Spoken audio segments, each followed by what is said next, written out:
دکتۆر جەم کاتت باش ئەم کاتە باش. ئێمە جاری پێشوو لە ئەڵقەی پێشووە باسیەوەمان کرد کە ساڵی 2006 بۆ 2011 کۆمەڵی گۆڕانکاری بەهێز ڕوودا لە عێراقا ئەوە بۆ تقریبا دەتوانی بڵین بە ویلایەتی یەکەمی بە نووری مالیکی دەستمان پێکرد و چۆن نووری مالیکی توانی کۆنتڕۆلی عێراق بکات، نووری مالیکی توانی یەکەم جار لە سوپای مەهدی بات، توانی تا ڕادەیەکی زۆر ئەو گەنجە سەرکێشەی کە لە عێراق بەنای موقتەدا سەدرەوە بوو دەری پەڕێنێ بیباتەوە بۆ ئەو دی بۆ ئێران سەدام لە سێدارە بەڵێ و هەروە توانی سەدام حوسێن لە سێدارە بات لیستێکی موچەی بەڵێ تقریبا توانی کۆنتڕۆلی ئەو هێزە چەگارانە بکە بە شیعە و بە سوننەوە و تا ڕادەیەکی زۆر توانی ئەو ئەمریکیەکان بپارێزێ لەو با بڵین ئەو هەموو خۆتەقینەوان و ئەو هەموو عملیانی کە ئەکران بەرامبەر بە ئەمریکیەکان و ئەمریکیەکان لە عێراقا نایەنە برد ئەوەی کە پیاوەکەمان لە عێراقا و ڕێزێکی زۆری لێژیرا لە کۆنگرێس و لە ئیداری ئەمریکیە ئەمە تاوەکوونیە 2011 ئێمە بەم شێوەیە هاتین کە مالیکی توانی کۆنتڕۆل عێراق بکاتەوە بیگەڕێنەوە سەر دۆخێکی تا ڕادەیەکی باش ئارامی بڵاو بۆ لەناو عێراقا. ئێمە بەسمان زیاتر دەوڵەتی عێراق بەسمان ناوچە عەرەبنشینەکانیەتی لە عێراق نەک ئەوەی هەرێمی کوردستان. ئەوەی کە بەتەمای لەم ئەڵقەیە زیاتر تەرکیزی بکەینە سەر ئەوەیە کە ئێمە هاتینە قۆناغی بەڵی ویلایەتی دووەمی نووری مالیکی گەورەترین بۆشایی یاسایی لەم قۆناغەیە دروستە بێ کە تەشکیلکردنی حکومەتە هەژمان بوونەوە مانگە خایانێ کە پێم وایە ڕێکۆردێکی جیهانی تۆمانەکە لە عێراقا و بێتی شیعی جارێکی تر لەسەر ئەوە کۆ بنەوە کە پیاوەکەی خۆیان کە چۆن یەکەم جار هەڵیان بژار کە بریتی بوو لە نووری مالیکی کە هەرچەندە ئێمە ئیشارەتمان بۆدا کە ڕزامەندێکی باشی ئێرانیەکان و ئەمریکیەکان هەبوو لەسەر هەڵبژاردنی نووری مالیکی بۆ جاری دووهەم پاڵپشتێکی بەهێزی ئەمریکیەکان هەبوو بۆی کە نووری مالیکی ئەوەی کە کردوێتی لە جەولی یەکەما بۆ جەولی دوم تەواوی کە چووکە ئەمە قۆناغی کشانەوەی سوپاکانی ئەمریکایە لە عێراق قۆناغێکی زۆر ئاڵۆزە قۆناغێکی زۆر حساسە بەڵکو ئەمریکیەکان ئەبێ عێراق تەسلیمی پیاوە بکەن کە بتوانێت عێراق بەڕێوە بێت. خۆی ڕاستی زیاتر ئەمریکیەکان ئەیانوێست بە شێوەیەکی شەرافەتمەندانە لە عێراق تەرچن لە سەریان نەکەوێت نەک دقیقترە لەوەی کە ئەیانێ پیاوێکی بەهێز لە عێراق حکومڕانی بکات چونکە شتێک هەیە لەو فترەیە دوو شت ئەبێ لە بەرچاو بگیرێن. یەکەم بە حیفێکی گەورە دەستی پێکرد قۆناغی دووەمی مالیکی لەبەرەوەی کە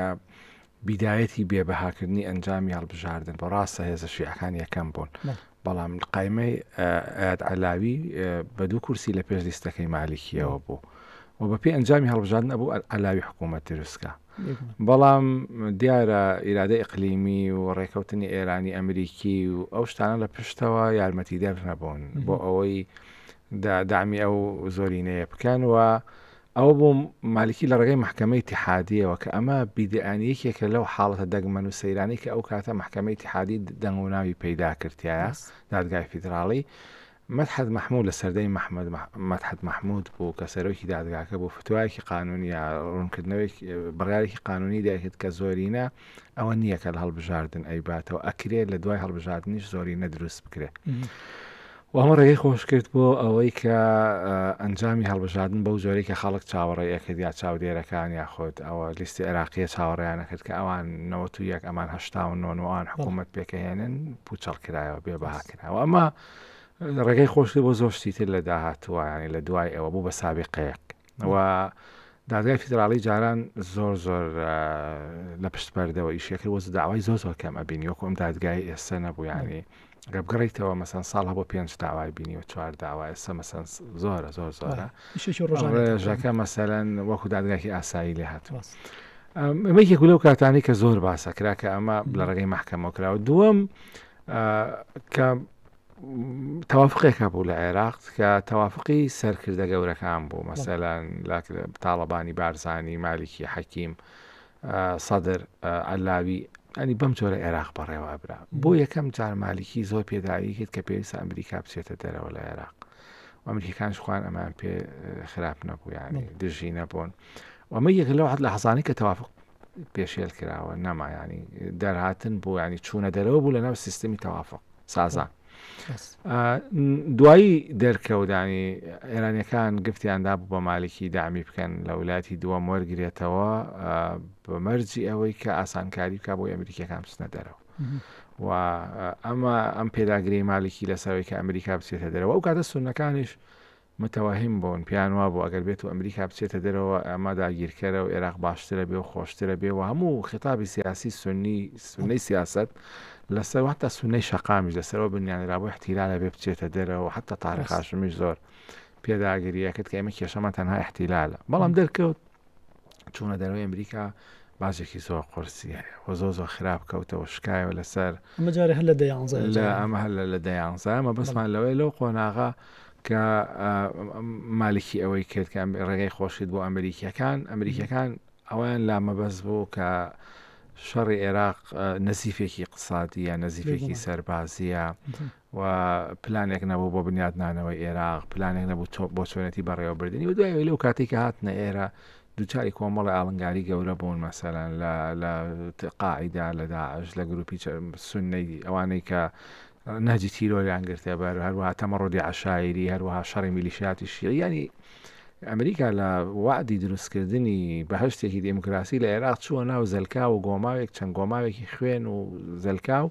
کە ئاسان لی دەرناچوو بۆیە بەلایەنەوە زۆر باش بوو کە مالکی ڕێگە خۆش کات ئاسانکاری بکات بۆ ئەوەی ئەوان نەک بە وەک سۆمال نەک وەک ڤێتنام بە شێوەیەکی ئوسولی بە یاسایی لە عێراق بچنە دەرەوە نفوسێکیان بمێنێتەوە لێرە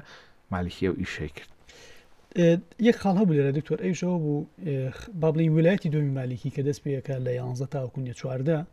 و ئەمەی کێمە زیاتر تەرکیزمان لەسەرەتی 11 تا 18 بۆ بڵین هاتنی عادل عەبدولمەهدی و کۆتایی هاتنی عادل عەبدولمەهدی بە خێراییش لەم ویلایەتی دووهەمە تەرکیزێکی زۆر لەسەر با بڵین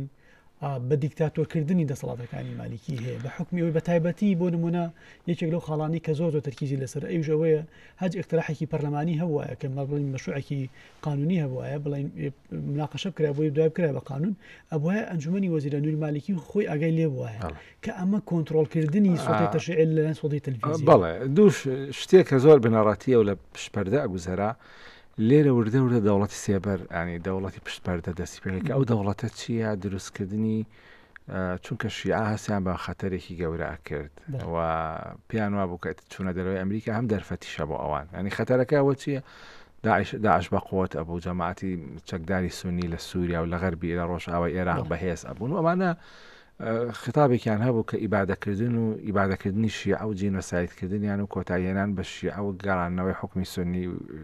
ئیسلامی بوو لە عێراق ئەمە ختورەیەک بوو لای هەموو شیعەکان مالکی چۆن چارەسەری ئەمەی کرد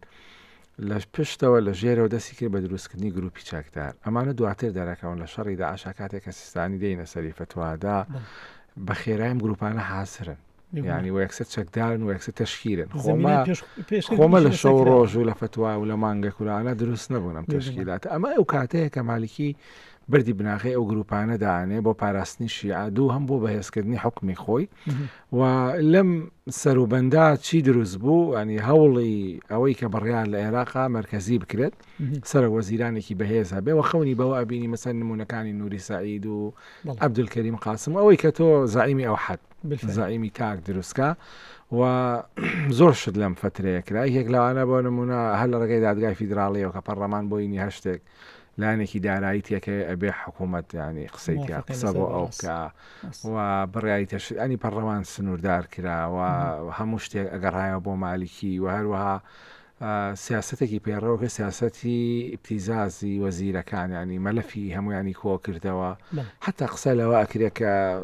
چاودێی لەسەر تەلەفۆنەکانیان دانا بێوە دۆسی بۆ هەموو کەسێک کۆ کردەوە هەر کات ئەو کەسە لە ویستی مالکی دەرچوایە بەرامبەر بە سیاسەتی ئەو بۆ سایەتەوە ئاشکرایە کردووە ئەوە بوو لە دادگا محکەمێک لە کۆمەڵی لە سەرکردە سوننەکان ڕافع ئیساوی تارێق هاشمی و لە ناو پەرلەمان نەی ئەشاردەوە زۆر جار مەسەلەن ئەیوت ئێمە زۆر جار مالکی کە تووڕە ئەبوو یا لە کۆنگرە ڕۆژنامەگەریەکانیە کە ئێمە مەلەفی تۆمان لایەوە ئێمە خۆمان نەزانین چۆن مەلەفت ئاشکراکەین و کەوتە دروستکردنی دۆسیە بۆ ڕکابەرەکانی بەهێزکردنی گروپ و باڵی شیعی چەکدار لە سێبەرە لە بۆ ئامادەکردنیان بۆ خۆناغێکی داهات و بەڵام ئەم هەوڵە بەرچی کەوت بە توندی بەر دیوارێکی ڕکابەری کەوت کە کێ بەشێکی خوان لە ناو خۆشی ئابوو بەشێکی لەلایەن کوردەوە بوو بۆ محوەرێک دروست بوو پێوتە محوەری نەجەف هەولێر سەدر و حەکیم و بارزانی و ئەمانە هەوڵیاندا بۆ ساڵەکانی باڵی لە دوای 2012 بەڵام ئەمە بەرەنجامی چی بوو بەرەنجامی ئەو خۆ خواردنەوە تۆڕەیە بوو کە مالیکی لە دوای 2010 لە تەوافق چووە دەرەوە بەتەنها حکومڕانیەکەت کێشەی بوو جەشی بۆ هەرێمی کوردستان دروست ئەلبەت تەوان گەورەترین دوورکابە لە ناو شیعە لەو قۆناغە کورد بوویەوە لە مەجلیسی ئالا و مالیکی ئەو سەدرەکان هیچ جانی دوژمناتیەکان زۆر قوڵ بۆ لەگەڵ مالیکیە حتا ڤیدیۆ هەیە مالیکی لە پشت پەردە قسە بۆ خەڵکی خۆی ئەکا کە ئەڵێ من حکمی من بەڵێ داعش و ئەوانە موامرەم لێ کراوە کە ویستیان فەشەلی پێبێن بەڵام ڕۆڵی سەرەکی مەجلیسی ئالا بوو مەسەن لەو قۆناغا هەوڵیاندا مشکست بێن و بەو پێی ئەمە دوو هێزی ڕکابەری سەرەکی بوون و مەجلیسی ئالا یعنی ئەنجومەنی ئیسلامی ماڵی حەکیم دەرفەتی ئەوان وەرنەگرت کە سەرۆک وەزیران دابنێن بەهۆی سەدرەکانەوە چونکە هەردوو جارەکە سەدرەکان پشتیوانی داوایان کرد بۆ دانانەوەی مالیکی لێرە ململانەی ناوخۆی شیعی سەری هەڵدا بۆچی بۆ دروستبوونی میحوەری نەجەف هەولێر هەوڵێکی سەرنەکەوتوو درا بۆ لادانی مالیکی لە پۆستەکەی لە ڕێگەی میحوەری حەکیم سەدر بارزانی عەلاویەوە ئیمزا شت کۆکرایەوە بوو بە حربی ئیمزا ئەو کاتە سەرۆک تاڵەبانی ڕازی نەبوو ڕازی نابێ مەسەلەن شتەکە پێش نەخۆشکەوتنی سەرۆک تاڵەبانی پێش 2012 بەڵام دواتر دەرەکەوێ ئەمە شتێکی ئیقلیمیانی ئەم یاریانە هەمووی هێزێکی ئیقلیمی گەورە لە پشتیەوە هەیە مەسەلەن حتا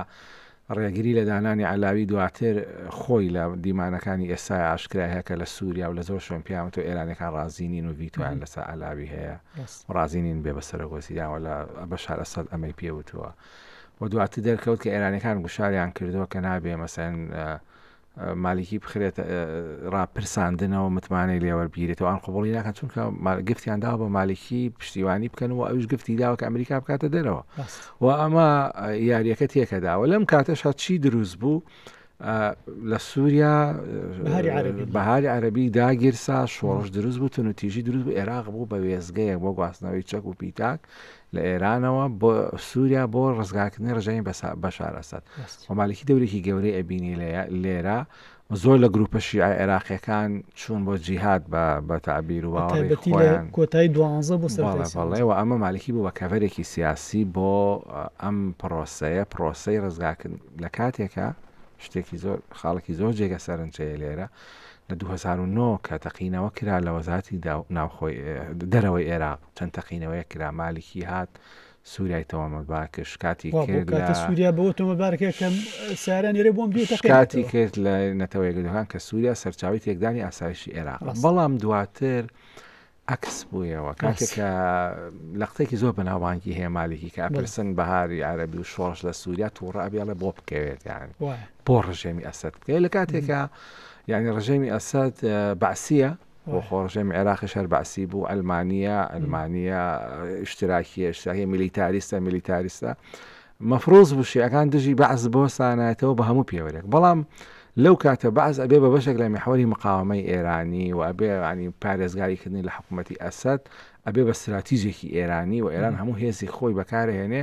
بۆەوەی لەگەڵ ڕووسەکان بۆی ئەسەد نەکەوێ و مالیکیش ئەچێتە ناو ئەو میحوەرەوە بۆیە ئەو لە حەزەی کە تووڕە ئەبێ ئەڵێ بۆ بکەوێ و ئێمە ڕێگە نادەین بە هەموو جۆرێک و مالیکی بێتە بەشێک لەو میحوەرە ئەمە بیدایەتی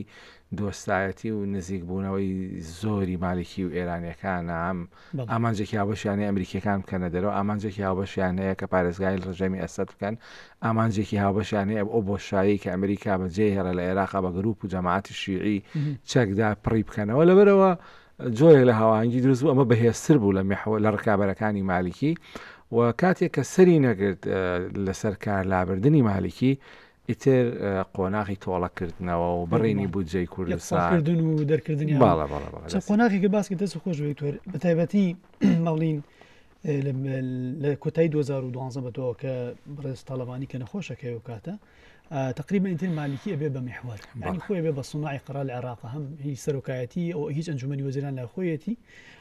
و بەتایبەتی کەیتر لە پێش نەخۆشکەوتنی تاڵەبانیش بە ئەوەی کە تۆمەتبارکردنی تاڕق هاشمی کە فیگەری یەکەمی سونەکانە و لە عێراق تقریبا ڕاوی ئەنی و ڕاک هەدەوێتێت هەرمی کوردستان دوای لێرە بۆ تورکیا ڕات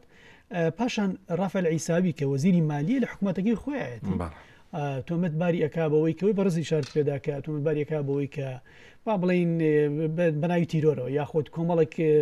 سەرپێکی ئیداری کردو و کۆمەڵێک لە پاسەوانەکان یەگرێ ئەمە تقریبان ئەتوانین بڵین ئەو ئاگرەیەک ئەچێتە ناو ئەنبار و ئەو شوێنانەوە کە ئیتر ڕافع عیساوی دەستی بۆ برێکێتر سونە خەبەری ئەبێتەوە جارێکی تر کە بەڕاستی مالیکی بەتەما جارێکی تر سونە بهاڕێتەوە جارێکی تر چونکە ئەم سونانە ئەوانە بوون کە با بڵین کە بە قسەی ناکەن یاخود ناسنەوە سەر ئەو بەرەی مالیکی بۆیە تقریبان حەشتێکی سونی دروستە بێت لە مۆنتیقەیە بە مزاهرە بە ڕۆژانە و ئەمە پێکدادان دروستە گرژی طبعا ئەو سیاسەتانەی کە مالکی پەیڕەوی کرد لە ئەسەر ئاستی سونی و شیعی طبعا بەتەنها سیاسەتی مالکی نییە سیاسەتی ئەجەندەی چەکداری نوێی شیعە بوو لە عێراق لەو کاتە طبعا ئەوانەی کە لە حکم بوون مالکی سونەی خۆی هەبوو سونەیەکی دروست کرد کە سونەی مالکیان پێوت پاشکۆی خۆی بن هات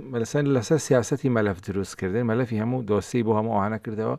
هاشمی عیساوی هەموو ئەوانەی ناکۆک بوون و هەروەها بەهێز بەرەنگاری مانگرتنەکانی سونە بوو کە خوان نابوو خێمەکانی عیزەت و کەرامەت لە فەلوجە هەبوو لە حەویجەش هەبوو تایبەتی لە کۆتاییەکان 2012 سەرەتای 2013 ئەمە شیعەکان پیانوا بوو ئەمە مانگرتنی فیتنەیەوە ئەمە سەرەتای مؤامەرە و پلانگیاڕێ مالیکی ئەڵێ ئەمە مەقەڕەکانی قاعیدەیە باڵێ چونکە لە ناو ئەو خێمانە کاتێک کە مانگرتن دەستی پێکرد بۆ جادەی نێودەوڵەتی عێراق ئوردون گیرا لە حەویجە ساحات دروستکرا لە مووسڵ دروستکرا کە کاتێک مالیکی زۆر بێمنەت بوو هێزش ینی ئەوانی کە لە حکم بوون زۆر بێمنەت بوون لە داواکاریەکان ئەوان ڕۆشتن بەرە وتاری تون قادیمونە یا بەغداد و ئێمە دێن بەرەو بەغا و ئێمە حکومە گێڕینەوە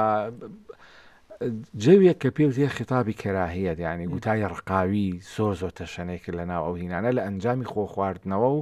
لە ئەنجامی تەوزیفی سیاسی لە ئەنجامی دزەکردنی ئەجندای پەڕگیر و تونڕەوی سونی لە دەرەوە بۆ ناو ئەو خێمانە و لە ئەنجامی خۆ خواردنەوە و تەهمیشیش ینی پەراوێز خستنیش هەموو ئەمانە ڕۆڵیان هەبوو کە خیتابێکی سونی تون خوێناوی ئاراستەی شیعە ئەکراوە ئەمە ئەو شتە بوو کە مالکی ئەیویست وابێ بۆ لەبەرەوەی هەرکەس سەر لۆمەی ئەکرد تۆ بۆ بەرەنگاری سونەکانە بیتەوە تەماشاکە ینی تەماشاستایشی سەدامەکان و ئەڵێن بەغای بادەکەین قسە بە شیعە ئەڵێن تۆنێکی توندیان هەیە بەڵام ئەمە لە بۆشاییەوە نەبوو ئەمە هۆکاری هەبوو هۆکاری ئیستیغلال بوو هۆکاری پەراوێزن خستن بوو هۆکاری ئەوە بوو کە کەشێک ڕەخسا کە ئەم گوتارە تیاتەشەنە بکە و تیا مالیکی بوو بە پاڵەوانی بەرەنگار بوونە ئێوانەوە تا ئێستاش کاتێ پاساوە هێنێتەوە بۆ شکستەکانی سەردەمی خۆی بە بەردەوامی ئەوە ینی مؤامەرە لە گوتاری ئەوە حزورێکی زۆر گەورەی هەیە و بە بەردەوامی ئاماژە بەچیەکە بە حەویجە و بە ئەمبار و فەلوجە و ئەوانە کە ئەو کاتە پلانیان گێڕا و نانهێشتۆ حکومەکەی سەرکەوتوو بێ و ئامانجەکانی بەدی بهێنێ ئەم بەرەنگاربوونەوەی مالکی وردە و دەڕێگای خۆش کرد بۆ ئەوەی کە ناوچە سونە نشینەکان بەرە و خیار بژاردەی داعش بڕۆن پشتیوانی گروپە چەکدارەکان ئەوە بیدایەتی کارەساتەکانی عێراق کە دواتر ئەبێتە هۆی لە دەستانی یەک لەسەر سێ خاکەی ئەو ماڵوێرانەی کە بەهۆی داعشەوە دروست دەستخۆش تۆر یەک خاڵی تر هەبوو لێرانەیە ئەوژەوە بڕاستەکەی باز لەوە کە بۆ نمونە چۆن سونە قاعیدەی هەبوو شیعەش قاعیدەی بە خۆی دروست کرد مثلا حەشدی شعبی پێش حەجی شعبی بە تایبەتی گروپە چەکدارە شیعەکانی بە خۆی دروست کرد کە ئەمانە وەکو قاعیدەوا بوون حتا لێکی لە ئارتیکلەکانە کە باز لەوە کە لە کربەلاوە بۆ سەید زەینەب ینی دەوڵەتی شیعە یاخۆ با بڵین پاراستنی ئەوەی کە پێوترێ عتەباتی شیعە و ئیشەکانی شیعە زۆر لەوە گەورەتر بوو بەس کربەلا و نەجەف بێ لەم وڵاتیەتی بۆ سەید زەینەب ینی بەبەسەکەی من ئەوەیە ئەو کێشانی کە لەناو عێراقا بوون مالیکی با بڵین تا ڕادێک توانی تەزدیری کا بۆ دەرەوە و دەستی کرد بە ناردنەدەرەوەی پاڵپشتی ئەوەی کە پیانەوەت خۆبەخش کە ئەچوون بۆ پاراستن لە عتەباتی شیعە لە سەید زەینەب بۆ نمونە ئەم چەگارە عێراقیانە هەڵ ئەسان بە پاز یاخود بە تیارە ئەنگواستنەوە بۆ دیمەشق لێوە ئێران تەوزیعکردنەوە بە شوێنەکان خۆی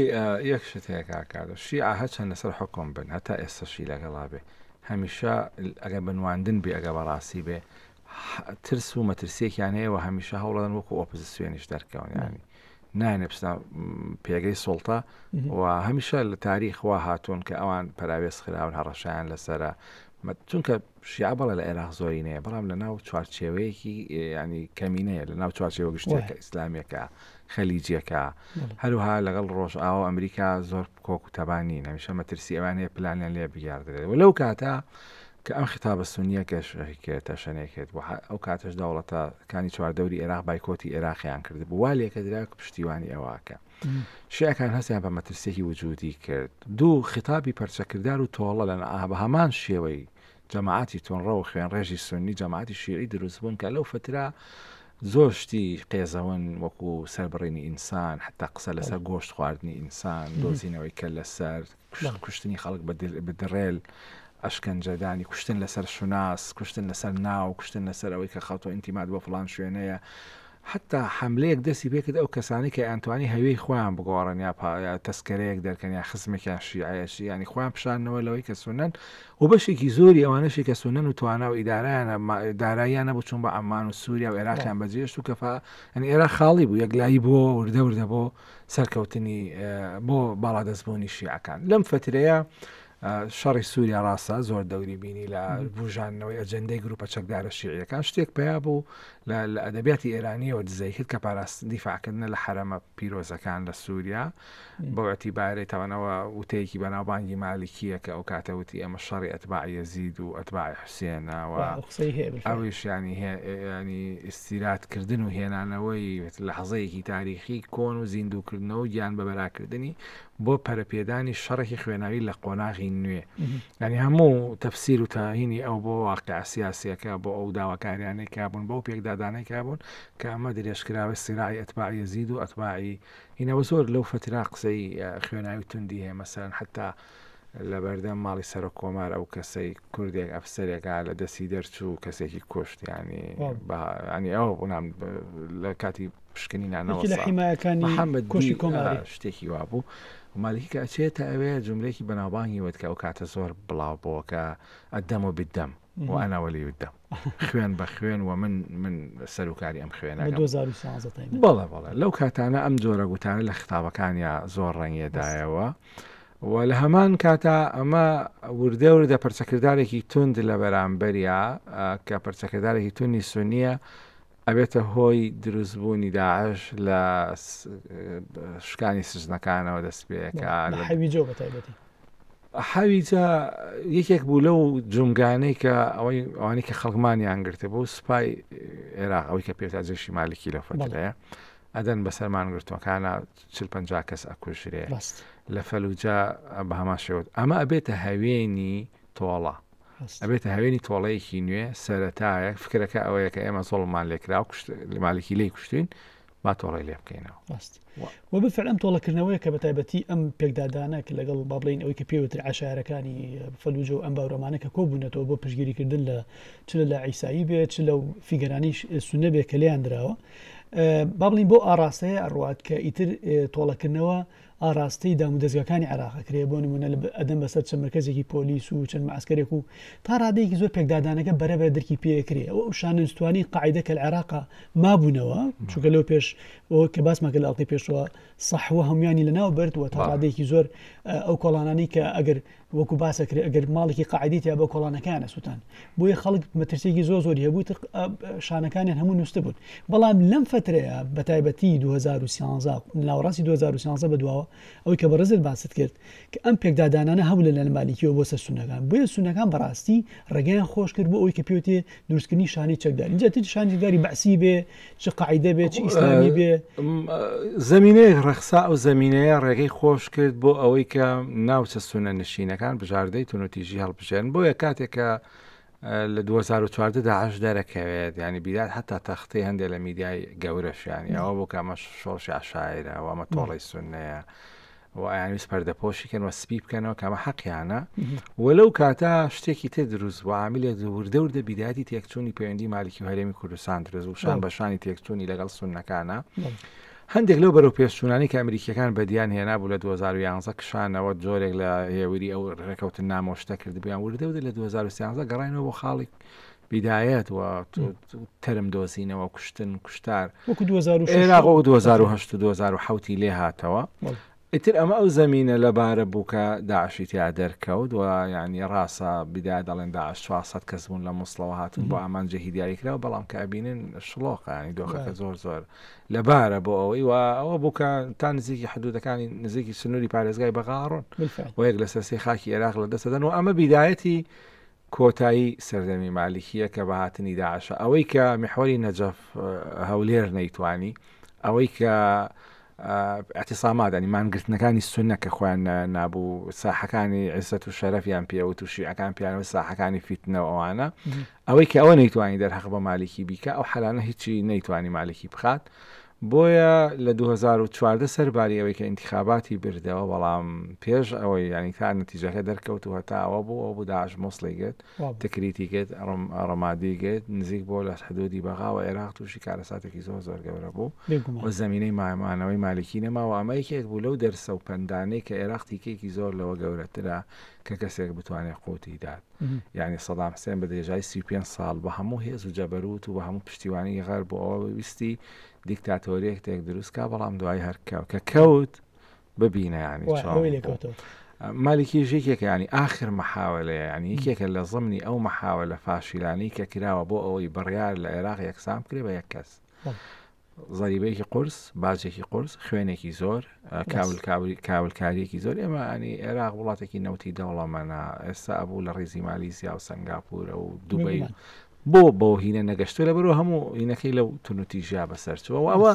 یەکێک بوو لەو دەرس و پەندانەی کە هیچ کەس ناتوانێت بەڕیار کۆنتترۆلکە لە عێراق و ئێستا کە بۆ نمونە ئێستا کە مختەدا سەدر مەحاولەیەوە کە هەمیشە خەڵک ئەوە بیردێنێتەوە کە مالیکی هەبوو نەیتوانی بۆ هەموو دکتۆری خاڵیتر هەبوو بەنسبەت ویستم ترکیزی کە مەسەر ئەوژەوە بە ڕاستەکەیە جیمز جێفری لێکی لە ئارتیکلەکانی باسی وەکە چۆن مالیکی توانی 2006 بۆ 2011 یا 2010 ڕزگارمان کە لە عێراق باسی مەرجەکانەکە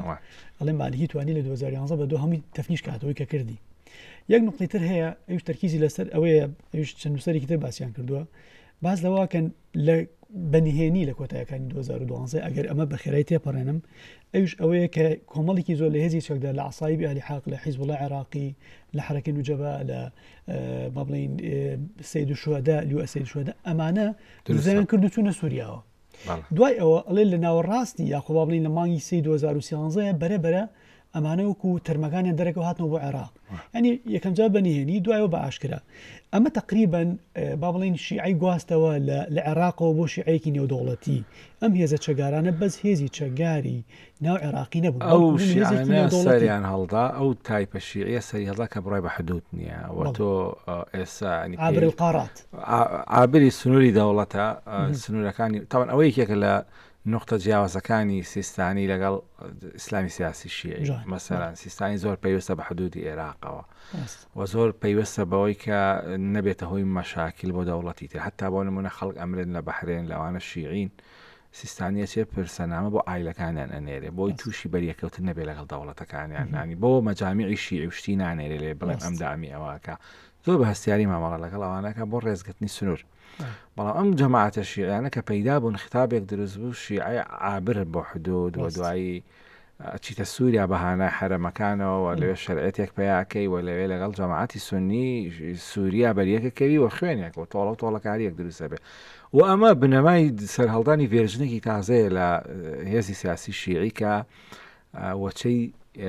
دووە مسێمن مەسەر ئێمە باسمان کرد لە ئەڵلقەکانی پێشواکە وەچەی یەکەم حزبی داعوە مەجلیس بوون ئەوانەی کە لە سەردەمی معارەضە هاتنەوە بە عێراق شیعی داخل سەری هەڵدا وەکو فەزیلە و سەدر و عەسایب بۆوان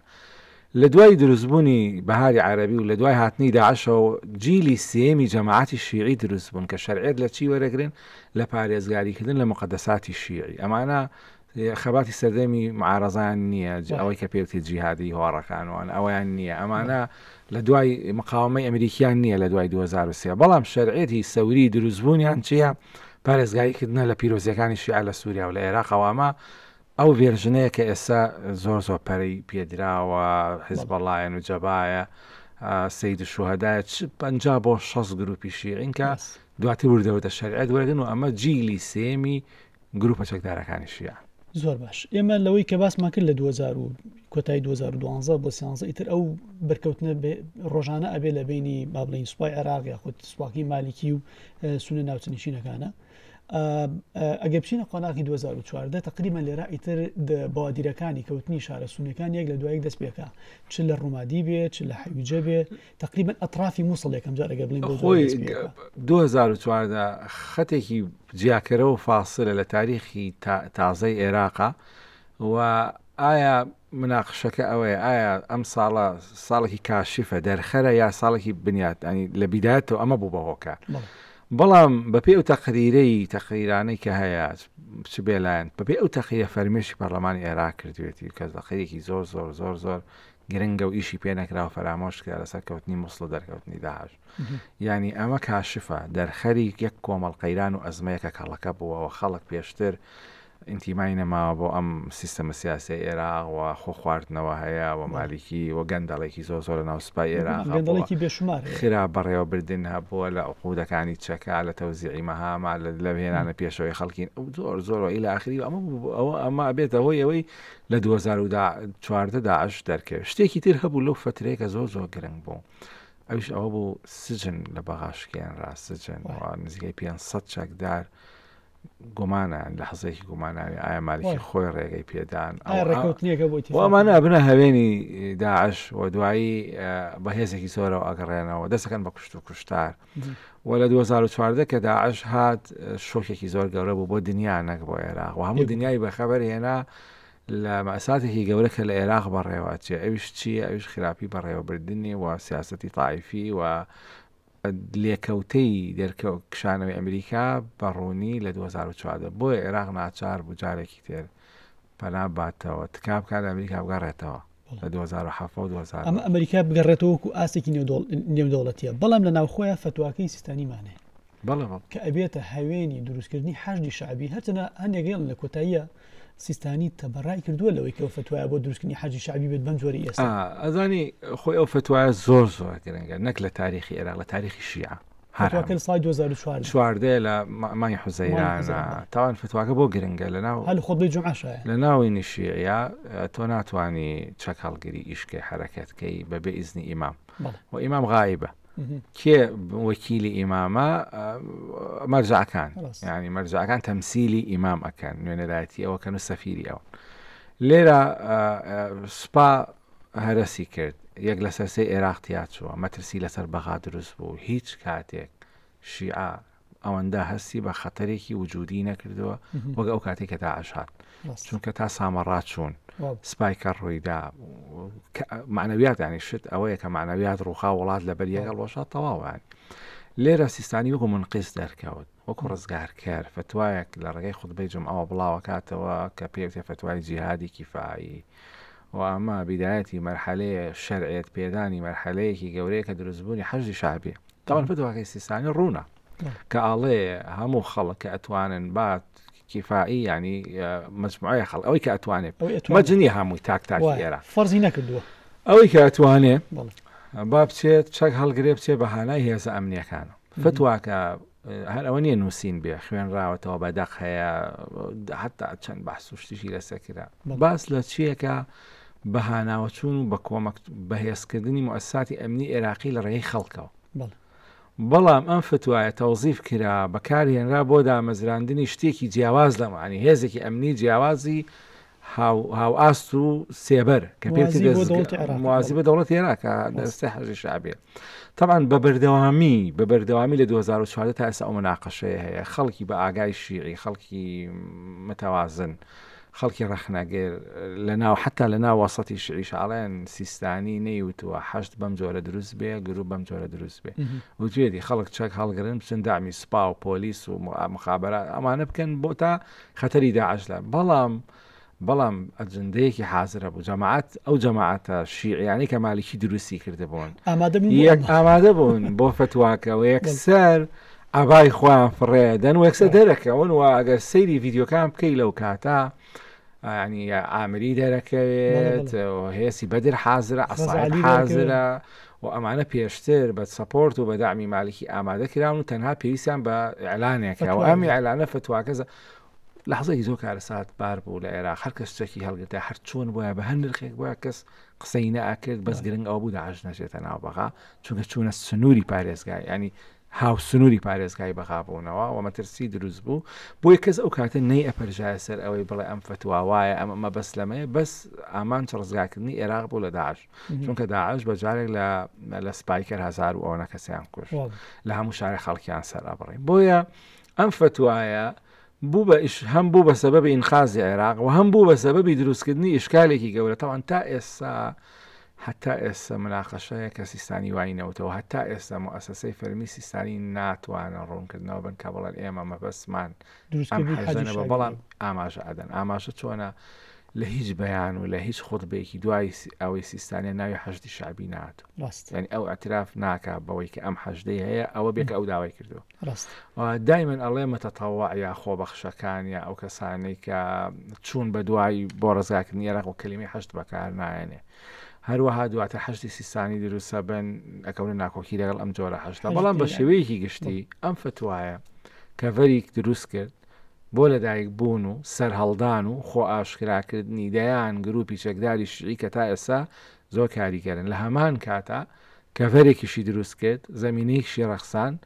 بۆ هاتنە ناوەوەی کۆمەک و یارمەتی و پیتاکی ئێرانی بۆ ئەو گروپە شیعیانە لە ژێر ناونیشانی بەرەنگاربوونەوەی تیرۆرە ئەمریکاش پێی باش بوو هەموو عێراق پێی باش بوو گرنگ ئەوەی ئێمە ئەم دوژمنە گەورەمان لە کۆڵ بێتەوە ئەو کاتە لە تارانەوە هەتا دیمەش زۆر بە ئاسانی زۆر بە قانونی زۆر بە ڕێز لێگیراوی جموزوری جەماعەتی شیعی دەستی پێکرد بۆ بەرەنگاربوونەوەی داعش چونکە مەترسیەکی وجودی لەسەر کیان و منظومە شیعی دروست بالفعل تقريبا اترما او قناغمان تيبران برو حجي شعبي روشتين او حكمتك عباديش هاو كاد دروس كراوا يعني مهام حكمتك عبادي زيات بريتي بولا قطار كردني سيستمي سياسي او كماوته ولا مالكي بو ماوته وارثكي مالكي ورغتو وكو خوي اوت باش باوكاني مالكي بي امر زغاريكا وهيج زختي او نكو تسر بابلين عبادي ك ماسي ديمقراطي ما فكاني بروج كل كاتا عراق بطاوتي بوشاي اسايشو بوشاي امني دروز بو رزقار كدني عراق رزقار كدني عراق وبتايبه رزقار كدني الشيعة بو بأولوية طبعا مالكي الانتخابات 2014 لهرب جادنا برتيو بەڵام لێرە بە تەدەخولێکی سیستانی و بە گوشارێکی زۆری و بە ڕازیبوونێکی ئێرانی و بە ڕازیبوونێکی ئەمریکی و بە پێکاتنێکی ناوخۆی شیعی ڕێککەوتن کە مالیکی نەبێتەوە بۆ جاری سێم بەسەرە وەزیرابێکی ناوخۆی گلابێکی سپی بەسەرا کراوە ماوەیەکیش هەوڵیدا بەرەنگاری بکات و ڕازی نەبێت وانە بەڵام دواتر تەسلیمی ئەمری واقع بوو و عبادی هات و هەموو هێزە شیعەکان لێرە ئامانجیان بوو بە ڕزاکردنی شیعە و ڕزاکردنی عێراق لە داعش بەڵام ئەمە لە هەموو قۆناغە چەکداریەکان وایە بە هەدەفی سەورە مقدسە ئەو هەدەفە بیداتەکان مقدسە بەڵام لێکەوتەکان دواتر دەرەکەم یعنی تۆ سەیری حتا نمونەی فەلەستین کە نموزەجی هەموو وڵات ئەفغانستان یان کاتی خۆی کە بەرەنگای ڕوسیا بوونەوە مقدسە و جیهادە و هەموو بەڵام کاتێک کە سەرکەوتن کارەساتەوە ینی شەڕی ناوخۆ لە حتا بزوتنەوەی ڕزگاری خوازی کوردی مەسا ئەو کاتێک کە بەرامبەر باسن بەرەی کوردستانیە بەڵام دواتر شەڕی ناوخۆی لەناو شیعەش ئەو کاتە ئامانجی یەکەم شەڕی داعشە و ئامانجی و شەرعێتی گەورە فتوای سیستانیە مهمەی مقدس ڕزگارکردن تەحریری عێراق لێرە عبادی ئەبێ بەواجیە تاوان کەسێکە زۆر ناسراون نەبوو لەو پێش ئەوە وەزیر بووە ڕاستە لە هەموو کابینەکان هینی هەیە بۆ مەسەڵەن بەڵام لە انتخاباتە 5,000 دەنگی هێنابوو بەراورد بە مالێکی 700,000 دەنگی هێنابوو هەر هیچ نەبوو بەڵام لێرە وردە تەوافقێک دروستەکان لە بینی سەدرەکان و لەگەڵ حەشدا و لەمانە قیادەی عێراقەکە بۆ ماوەی 4 ساڵ و لە فترەی عەبادی وردە کە شەڕی داعش دەست پێکە بیدایاتی ململانەی ناوخۆی گروپی چەکداری شیعی سەرهەڵەدا کە ئەویش حەشدی مەرجعیەت و حەشدی وەلائیە و هەروەها سەدرەکانە بمە فیگەرێکی بەهێز ئاسایی باوڵە دەنج و ئەمە بیدایەتی مەرحەلەیەکی تازەیە کە یەکێکە لە لێکەوتەکانی سەردەمی داعش کە داعش وای کرد ئەو هەموو گروپە چەکدارە و حەشتی عەشایری لە عێراق دروست بن و ئەو فترێ هەر کەس شەکی هەبوایە خۆی کۆکردایەتەوە بڕۆشتایە پیت کۆمەکە کراوی ئەڵا بڕەوە شەڕی داعش بەڵام لەسەر بوجە و لەسەر نفوز و لەسەر ئیدارەدانی ئەو شوێنانەی کە ڕزگارە کرێ لە عێراق بیدایەت ململانێ دەست پێک ڕاستە بەنسبەت ئەوەی کە باڵێن عەبادی ئەوە توانی باڵێن بە پاپشتی نێودەوڵەتی ئەمریکا و هەروە فەڕەنسا کە ئەمە دیوەکی تری نێودەوڵەتی هەیە توانی تقریبا ئەو شەڕی مووسڵ دەستی پێکرد و مووسڵ ڕزگار کرا بەڵام بە کۆستێکی زۆر بە تێچوونێکی زۆر قوربانیەکی زۆر توانی بڵی کاول کرا اینجاوەکوونە داعش شۆ لە مووسڵە و بۆ نوێکردنەوەی مووسڵ ئەوە ئێستا پرۆسەکان بەردەوام و نازانم کەی تەواو بێ لە پرۆسی نوێکردنەوە بەرحاڵ هاوکات ئەوە بوو لە یعنی دڵخۆشیەکە بوو لە هەرێمی کوردستانە بەوەی کە با بڵین ئەوە مەسلەی ڕفراندۆم هاتە پێشەوە بەڵام بە حکمی ئەوەی ئەو کبریایی عەبادیش کە بەسەر داعشا سەرکەوتووە و تا ڕادەیەک نێودەوڵەتیش چاوپۆشیان لەوە کرد کە مادە عەبادی توانیوێتی و حەرجی شعبی لە حەدی ما توانیوێتی سەرکەوتنێک بەدەستبێنێ بەرامبەر بە داعش ئەوە بوو ڕیفراندۆم کرا قوربانی ئەو هێزانی کە با بڵین هێزە چەگارەکان فترێکی زۆر سەرنجڕاکێشە لەو کاتە تەوافقێکی ناڕاستە و خۆ لە نێوان جەماعەتی شیعی چەکدار و ئەمریکا و کۆمەلگای نێودەوڵەتی دروستە بێ بەو پێی ئەمان لە تەوان بەتابەتی دووار ڕزگاکە ئەمریکیەکان زۆر ڕۆڵیان هەیە لە ڕۆلە ئاسمان و هاوپەیمانە لە ئاسمانەوە بەڵام هیچ هێزێک هیچ دوژمنێک هیچ پێکاتێکی چەکدار بە تیارە ناکەوێت پێویستە هێزێکە بێت لەسەر ئەرزکێ و ماڵی کاوە بەدوایە بچێت شیعەکان و مەسەلەن لە کوردستان پێشمەرگە لە عێراق لە تەرەفی ڕەمادی و لە تەرەفی مووسڵیشەوە میلیشە شیعەکان سەرڕەمی بەرەنگاربوونەوەی داعش بوون هێزە چەکدارە شیعەکانیش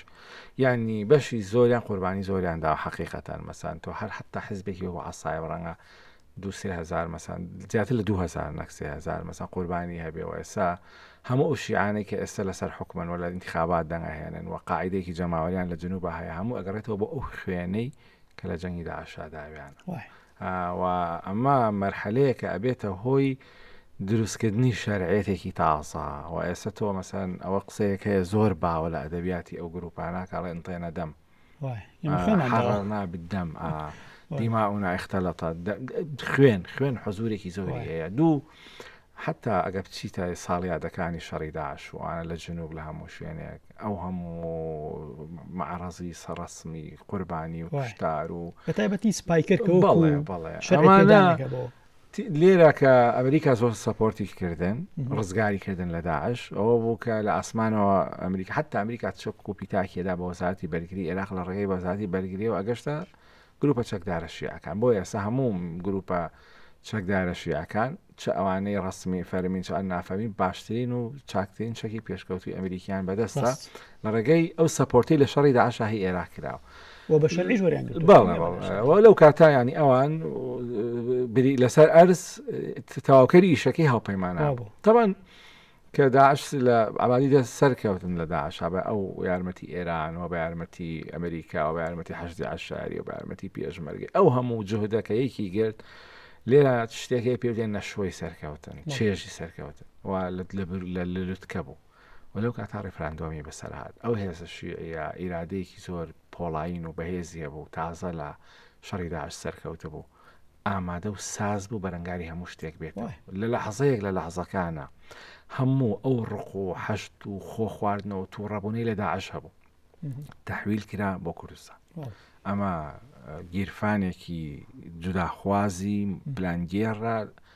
و خەلەیەکی سەرەتانیە لە ئێرە ئەنوێ جیابنەوە ئەنوێ وەکو داعش عێراق کاولکەن با بچین و ئەم هێزە سەرکەوتووە براوە تووڕە چەکدارە لە دوای جەنگ لە جیاتێ بچنەوە ماڵم تووشی مەشاکل ئەبوون لە نێوەخوایانە لەسەر تەوزیعی سیلاح لەسەر تەوزیعی میرات لەسەر تەوزیعی بودجە بەڵام لەبری ئەوەی بچن ئەمە بکەن شەڕێکی تری مقدەستر هەیە کە چیە بچن کەرکووک بکردنەوە بچن سحێلا بگرن بچن لە مەحمودیەوە عێراق بگەن بە تورکیا بچن ئەم نەزای ئینفیسالیە ئیسرائیلیە کێشە بۆ عێراق ڕزگارکەن و ئەمە شتێکە لە تەوقیتی تاریخیە هیچ لە بەرژەوەندی کوردستان نەبوو لەو کاتا کە ئەو پرۆسەیە کرا و لە هەمان کاتا لە ڕووی معنەوی و نەفسی و عسکەری و سیاسی و سایک و هەموو شتێکەوە زۆر لە ساڵحی جەماعەتی شیعی بوون چونکە هەمیشە هێزی چەکدار سروشتی وایە حاڵەتی سەوری سروشتی وایە بە دوای شەڕێکی مەقەدەسە ئاگەڕێ شەڕێکە پاساوی هەبێ شەڕێکە بە تو